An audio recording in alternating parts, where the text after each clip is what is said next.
Hello, everyone. Thank you for joining us today. My name is Sunny. I am Sonlight's community advisor, and I am also a Sonlight mom of two. My kids have used Sonlight since preschool, and we are now in our 10th year using Sonlight. And I am joined by two of our Sonlight advisors today, Barbara and Marci. Ladies, would you like to introduce yourselves? Hi, I'm Marci. I'm a Sonlight mom of two as well. I think I homeschooled for about 21 years with Sonlight. I think that's two kids, K to 12, and empty nesting now, which is super fun. Hi, I'm Barbara. I've also homeschooled with Sonlight, I think a little over 20 years with my kids also, K to 12, two sons, and they're post-college, and I've got two lovely daughter-in-laws and two grandchildren, two grandgirls. So yeah, and I've been advisor, I think, for maybe 20 years or so. All right, great. So you guys have a ton of experience. And we wanted to have you on today to let people know a little bit more about who our Sonlight advisors are and what types of things you guys can help with. You're an advocate for families that are considering homeschooling, all the way up to people who have used Sonlight for years. Ultimately, you're here to help people homeschool successfully.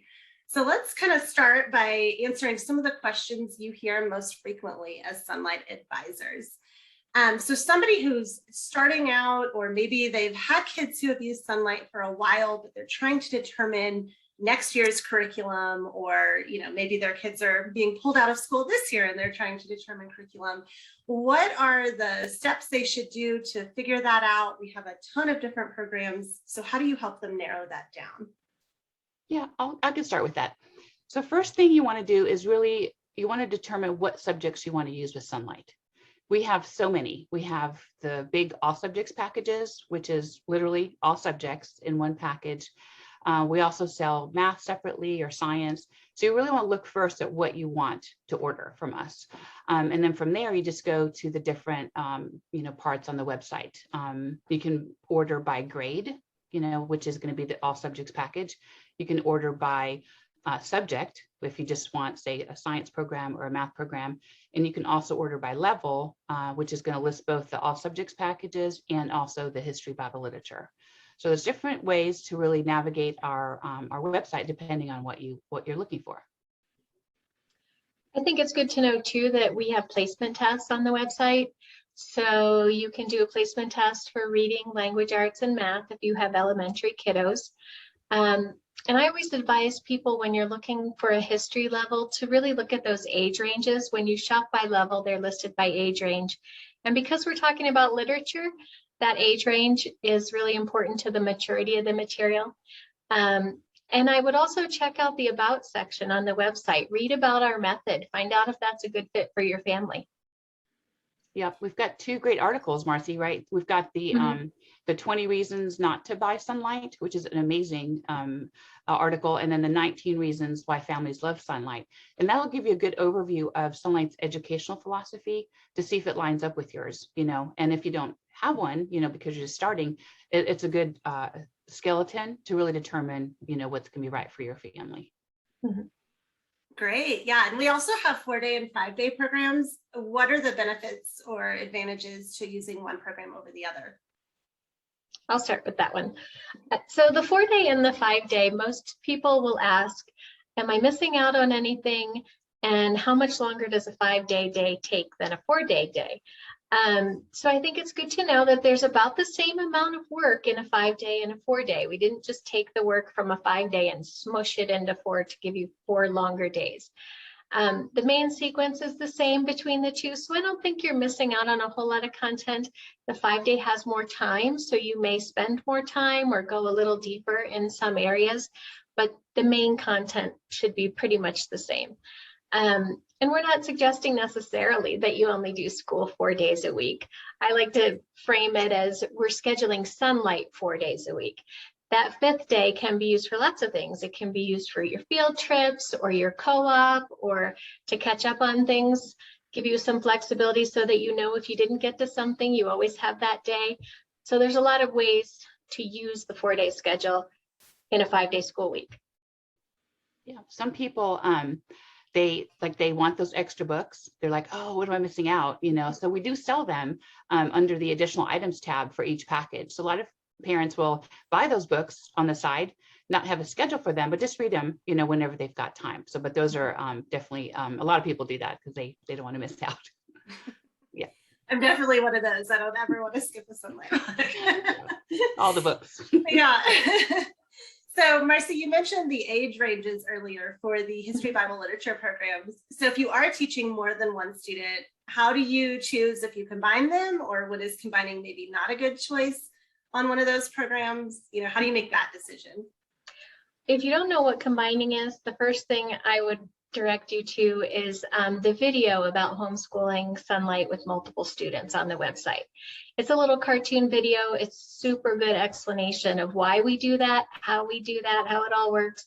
So that's the first place I would start. Combining them for history, Bible, literature, and sometimes science usually works best when they're between 2 and 3 years apart in age, because we're looking at that maturity level. So if their age ranges are too far apart, it's either going to be too old or too young for one of the children in your group. And Barb, do you want to speak about when it doesn't work? Yeah, absolutely. So we've got customers that say, can I combine, for example, my first grader and my seventh grader? The gap is just way too broad to really do that. While you can, to a certain degree, you can combine them, it's not really combining. You're really just catering more maybe to your seventh grader with everything, and maybe just used what we call the table subjects for your first grader, which would be the readers, language arts, math, and handwriting. And then the first grader will just listen, as much as they possibly can on that seventh grade readers and literature and stuff. But it's not really combining. But I would say that's probably not a good idea. Yeah. So would you say if somebody did that the first grader then should repeat the same program, in later years when they're more mature and ready to do that? Yep, absolutely. Yeah. And sometimes even if they want to do that, which is certainly, an option to do instead of doing 2 packages, especially for first time Sonlight users, is to maybe just order a little science program for the first grader. So there's some books that they have at their level as well. So then they would, of course, reuse the program later when they're in 7th grade. All right, perfect. And you did mention the assessments as well for like reading and math and things like that. What do you do though if your assessments come back and maybe you're one level in reading and a different level in language arts for the same student, or if they're testing below the grade level that maybe they were in school? How do you make those decisions when it's not quite what you're expecting? Yeah, good question. So we get that a lot. So it's not unusual for students to have a higher reading level than language arts. So what we recommend, we always using the same readers as the language arts because they're integrated. And then just supplementing with higher level reading books from the library, just to keep the students, challenged in reading and interested. So that's what we suggest, because the spelling will come from the readers, usually the copy work, even some of the writing assignments. So it's just really important to keep that integrated. And Marci, do you want to take it if it's a little bit too challenging on the language arts? Sure. If you take the assessment and it doesn't come out where you think it should, or it doesn't say the right grade level, I would say don't panic. When you switch from one curriculum, the one they've been using in school, to another, that's a pretty common thing to see. We teach things maybe in a different order or maybe in a different way than they have learned it in school. So that can sometimes affect that. And also, that's the beauty of homeschooling. You can get them the level that they need. When you're in a public school classroom, not everybody's reading at the same level. Okay, so there really isn't a 2nd grade reading. Even in a public school classroom, you'll have different levels. So don't panic.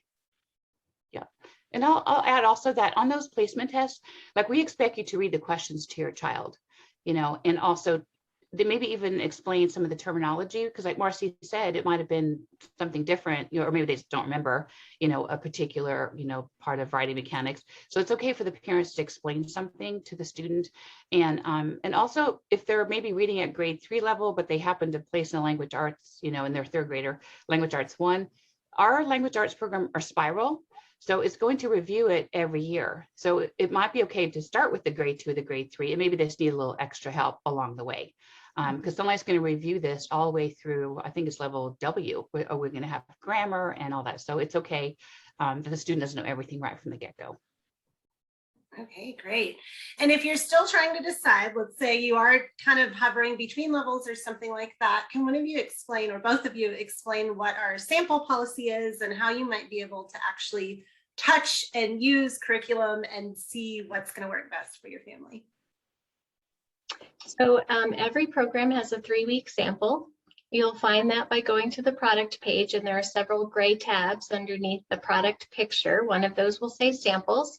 You can click on that, and if you have a Sonlight account and you're logged in, they'll pop right up for you. If you don't have a Sonlight account, then you'll want to put in your, I think, your email address, and then that will provide you with access to the samples. There is also a consumables page, or I'm sorry, not consumables, samples page on the website that'll have them all in one place.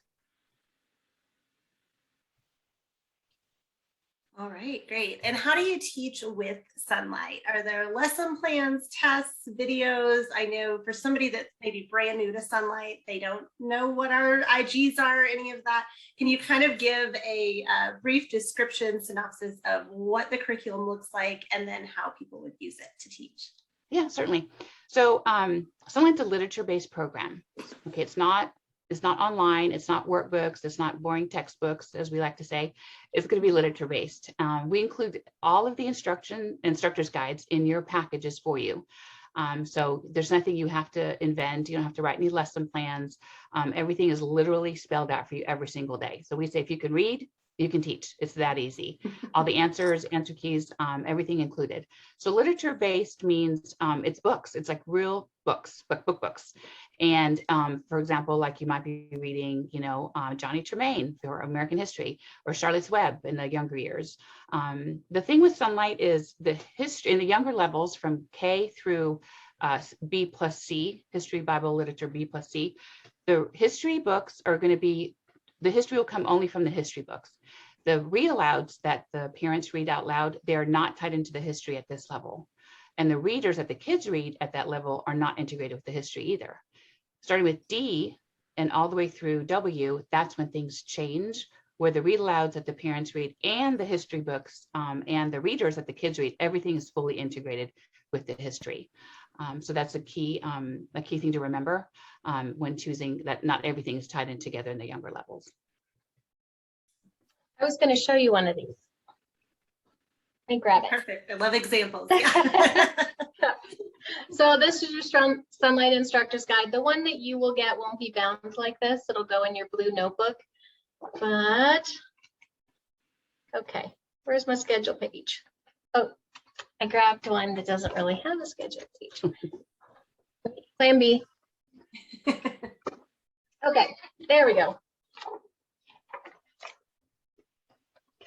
So this is going to have your schedule. It's going to tell you what to do every day.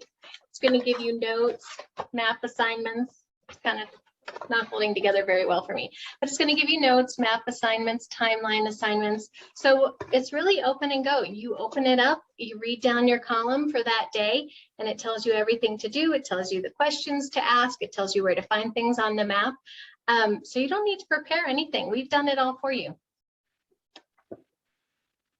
Yeah, and what is the best way to organize your day? I noticed you talked about going down the columns. Are there other options as well? And then on the website or the catalog where you see the amount of time to do a program, is that everything or just your history, Bible, literature? Can you give us some more information about that? Yeah, on our website, on the scope and sequence page, yes, that's an estimated time for all subjects, not just the history. Okay. And that's going to vary, depending on how fast you read, how much time you spend actually discussing the questions, or making up your own questions, how focused the kids might be, if there's interruptions, that sort of thing. So, but it's pretty accurate, I would say, as far as estimated time for that. As far as the scheduling the day, it's really going to vary. With us, I had 2 kids, and my kids are they're 5 years apart. So I tried to Bible in the morning, first thing, while they were eating breakfast. I was reading, they couldn't talk, so they would just listen. And then we moved right into math. Math is not my favorite subject, so we wanted to get that done first. We did that, probably a little break after math, and then we did language arts.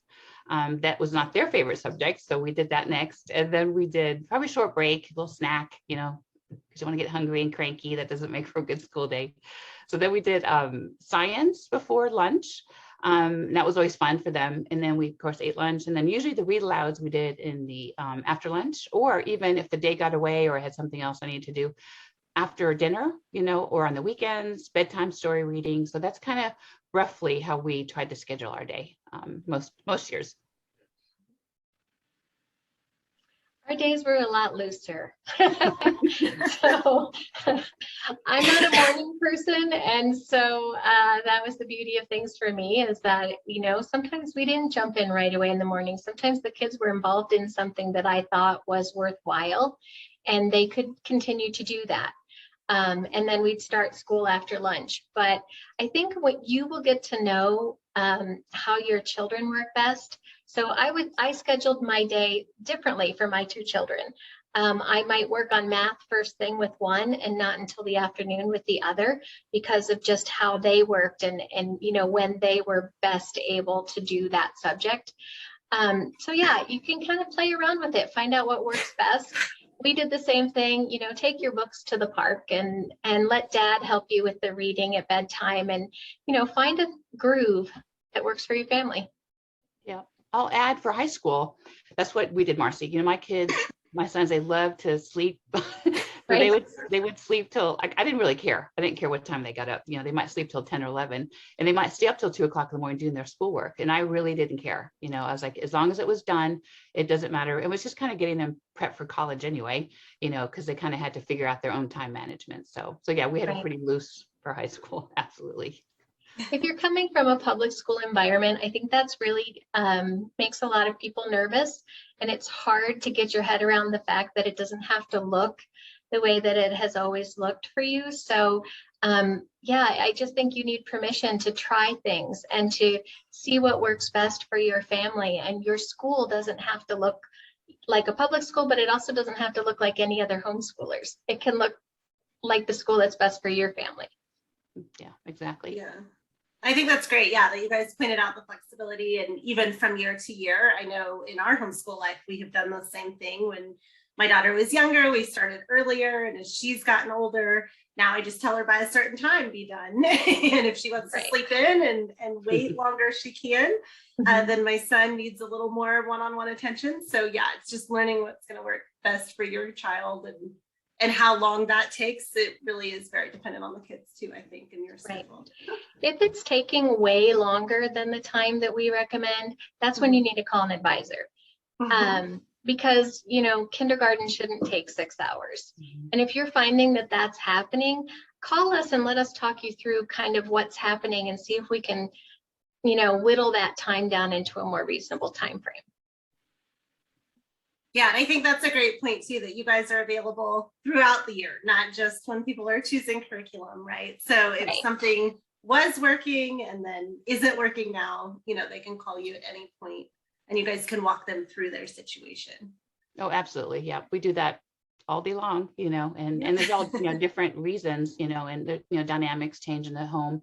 So we can absolutely sit down and just really go through their day, whatever they need, we can gladly help. That's great. Yeah. And then kind of back to some of those frequently asked questions. If you are going to reuse a package, like we talked about the first grader and the seventh grader, or even if your kids are closer in age, when that next child comes along, do you need to reorder a bunch of things? Is it just some stuff? What types of things do you need to get for that younger child to reuse an older siblings program? Yes, Go ahead, Barb. You've got some options. Really. So one is you only need to replenish the consumable items, which are the items that the students write in or on, which are like the activity sheets for language arts and science, the math workbooks, the handwriting workbooks. One thing to keep in mind with Sonlight is that the activity sheets, each catalog year, which starts in April, we only carry the current edition and then 2 years back. So right now we sell 2021, 2020, 2019 only. So you need to kind of think ahead, what you might need. A lot of people order the extra sheets at the same time when they place their current order, just so they have them on hand. The other option, if you, and this is what I did, because I used the same program almost 5 years later with my second son, is I actually repurchased the new instructor's guides because I liked the changes that Sonlight had made. And of course, I also had to buy new books that were not part of the package that were also added since I reused it. You do get a 50% discount. It's called a repurchase discount on a new of the same instructor's guide. If you buy the same one again, it'll be 50% off. So then your second child has like a brand new, 2021 program if you do it that way. And then each guide will also include the set of activity sheets. So I think for like 10 extra bucks, you can get a new guide with the sheets as well. Yeah. And how do you, so I always do the repurchase as well, but I end up inevitably missing something for my younger child. Could you kind of walk us through, like, when you are placing that order, if you want to do the repurchase on your IGs, making sure that you don't miss anything? How do you know what you've ordered before, and how do you determine what you do need to update for that new child? So the instructor's guide will have a book list in the front, the one that you currently have. And you can go onto the website to the product page for that level and click what's included and compare those book lists to see if there's anything that has changed. You can also use this really neat trick. When you click what's included, you can click highlight previously purchased items and it'll show you what you need. So if any of the books have changed, you'll just need the books that you don't have to go with that new instructor's guide. Yeah, and you can also send us your shopping cart, which is a great feature. If you're logged in, there's a little button at the bottom left. I think it's a little blue button that says have an advisor review it. Then you can just add a little note and then send it to us right from the cart, and we'll reply back to you within 1 business day, because we can access your previous purchases as well. And then we can compare just to make sure you've got, everything you need before you order. It makes it really easy too if you organize your older materials by grade. So I used to keep everything from 1 year together and label it with the grade level. So even if it was a workbook that my older child had written in, I would put it in there to remind myself when I got it out again that I needed that workbook. Yep, that's a good one. Great. Yeah. And Sonlight does sell those labels for each level. So that's something that I don't think people always know. I've seen it in the connections group that sometimes they don't realize that. We do have them for each level, and yeah, I'm a big fan of that as well on my bookshelf. And then what is your best advice for determining if your homeschool is legal and if your child will graduate? I know you guys get these questions sometimes, and we have people homeschooling all around the world. So what is the best resource for people to find that information? You'll want to start. Good, Marty, you go first. I'll take the legal and you take graduation. Okay. So you'll want to start by finding your state homeschool organization. Each state has its own homeschool law, and they're going to be the experts in your state. So that's the first place to stop to find out what you need to do and whether you have any requirements. That could be different per state. We can help you if you can't find it. I would search something like, your state and then homeschool organization if you're looking for them, and they can help you find out how to do it legally. You can also use the Homeschool Legal Defense Association. They go by the acronym HSLDA, and they can also help you with legalities. Yeah, and if you're in Texas, Texas has a really good one. It's Texas Homeschool Coalition. That it explains what you need to do if your kids are in public school and how to withdraw them and get started with homeschooling.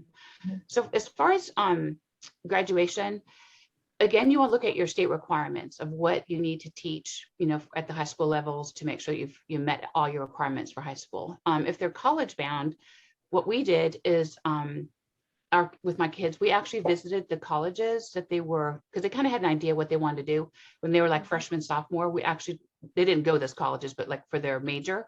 And then we said, like, this is our plan. Like, this is what we're going to, do for the high school years. What else would you recommend that we add? So they gave us some really good tips on what to, make sure that they've got everything for their college app. Even if they're going to a trade school, you need to find out what the requirements are for that before they graduate. Sonlight sells a college and career planning kit, which helps walk you through the school, the high school years. We usually recommend about 9th grade and then they use that all the way through 12th grade. They can actually use it as an elective credit because they spend a good amount of time walking through the entire program. But it starts off with a book, Finding a Career That Fits You. So they can kind of like, maybe hone in on what they might want to do. Then they can spend their whole freshman year and sophomore year just doing that. And then it talks about SATs and PSATs and all that. If they're still doing them, I don't know. And then, also, so the parent then does the transcript, like you actually create the transcript yourself. Sonlight is not a school, so we don't create it. So you do that, and we can help with that. All the advisors, we've all graduated kids. We can give you some ideas on how to do that. And then you have, like, we had a little graduation with like 10 friends and like a little diploma, like a little ribbon on it that we handed over. So it's just, so the transcript is really what's the most important thing to keep in mind. And you want to start those records keeping track when they're freshmen, for sure. Yeah, so make sure you have a plan in place and a way to execute that, I guess. And call you guys if anybody has any questions about it. Okay. So you guys have answered a ton of great questions today, and I'm sure there's plenty more that we could talk about. But if people watching have decided that they have very specific questions and they want to talk to you themselves, what is the best way for them to reach out to the advisors? There are 3 different ways that you can talk to us. You can give us a call. Our number is 800-903-1675. And you want the advisor option. You can visit us using the live chat pop-out on the website, sonlight.com. So there's this little blue kind of speech bubble that pops up. You can use that. Or you can shoot us an email. And all of those contact avenues are on the website on the advisor page. I think there's a text option too. I just noticed like a Oh, couple yeah, of days ago. that's right. Yeah. There's a little text thing. So there might be a long day, conversation that might go over a couple of texts. But yeah, we can do that too. Great. Yeah. So anybody could reach you. Do you have any additional information or tips or anything that you would like to share before we close out today? I'll probably add that, let me see, I wrote it down. Let me see what once again. Yeah. So the instructor guides are just guides. Like, you have to keep that in mind. It's not the gospel. Like, you can change it, right? You can modify it. You can, edit, you can tweak, delete, you can read more, read less. It's whatever you want to make of it. Don't feel like you have to do every single thing in there because it's too much sometimes. So it's okay to, to give yourself permission not to do everything exactly how it is. And then the other thing was that, like Marci said, just call us if you have questions, even about the instructor guides, anything that you buy from Sonlight, we'll gladly support. You can call us about anything that's unclear, or you might be, some questions on an assignment. We can definitely walk you through that. Mm-hmm. I would say the same thing. A lot of times people feel a little bit reticent to call us. They think maybe their question is dumb, or, they should know something. Don't assume that. It's okay. We're here to help you, and we've all been where you are. So we know what that's like. And it can be kind of overwhelming when you open that gigantic box full of all these books and it's your first time and you're not really sure what to do. So give us a call. If you are a seasoned homeschooler and you've kind of hit the wall in your planning and you're not really sure where to go from where you are, give us a call. We're here to help you. And the other thing I would say is you can do it. Don't be scared. You can do it. You have help. Yep. I'll add one last thing. I just thought of this. So the instructor guides, the big binder, the big blue binder, can be like super overwhelming looking because it's like, oh my gosh, like I've got to finish all this in 1 year. So what I did, I actually took out the weekly schedule, behind tab 1, and then the notes in the back, and put on a clipboard because I had 2 of those going on. So in my mind, like, this is the only thing I had to do, what was on this clipboard for the entire week, and it could be even the activity sheets.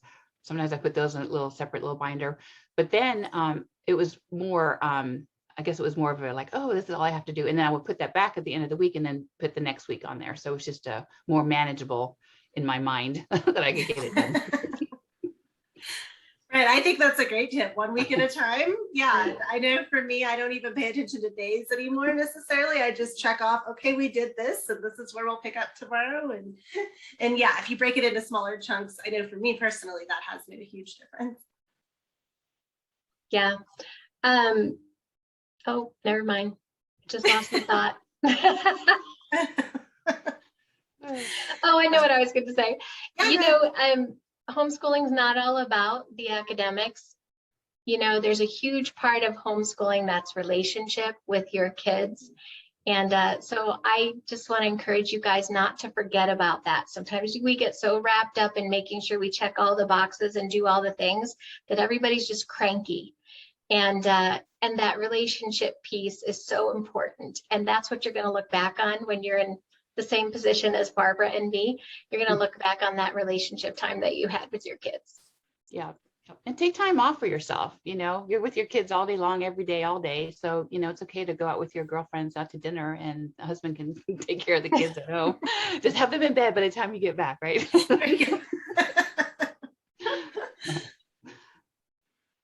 Well, great. Thank you so much for joining me today. I think you guys shared a ton of useful information, and yeah, we'll definitely link the contact information as well, so that if anybody wants to give you a call after they watch this, then they'll be able to do that. And thank you so much.